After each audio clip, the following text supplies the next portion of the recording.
स्वराज्य न्यूज मराठी, माझा हक्क माझं राज्य स्वराज्य।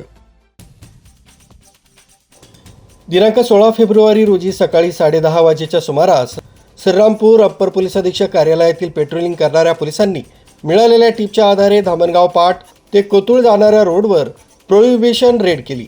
हायटेक नर्सरीजवळ MH5 BX 5635 हे स्विफ्ट डिझायर कार अडवून तपासणी केली असता त्यात देशी दारूचा माल सापडलाय। कारसह दारू मिळून जवळपास 5 लाखांचा मुद्देमाल जप्त करण्यात आलाय।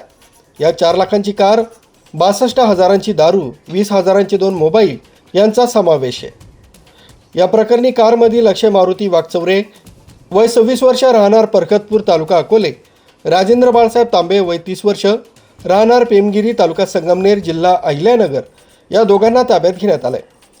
त्यांच्याकडे अधिक चौकशी केली असता त्यांनी हा माल अभिजित रणशूर राहणार संगमनेर यांच्याकडून घेतल्याचं तसंच कोथुळ इथं गिराईकांना किरकोळ दराने विक्री करण्यासाठी घेऊन जात असल्याचं सांगितल्यानं तिघांविरोधात अकोले पोलिसात महाराष्ट्र दारूबंदी कायदा कलमांतर्गत गुन्हा दाखल करण्यात आलाय।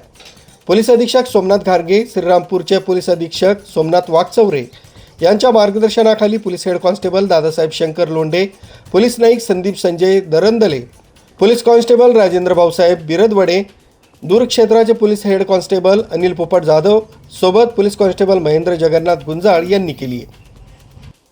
News bureau, Swarajya news Marathi, Sangamner.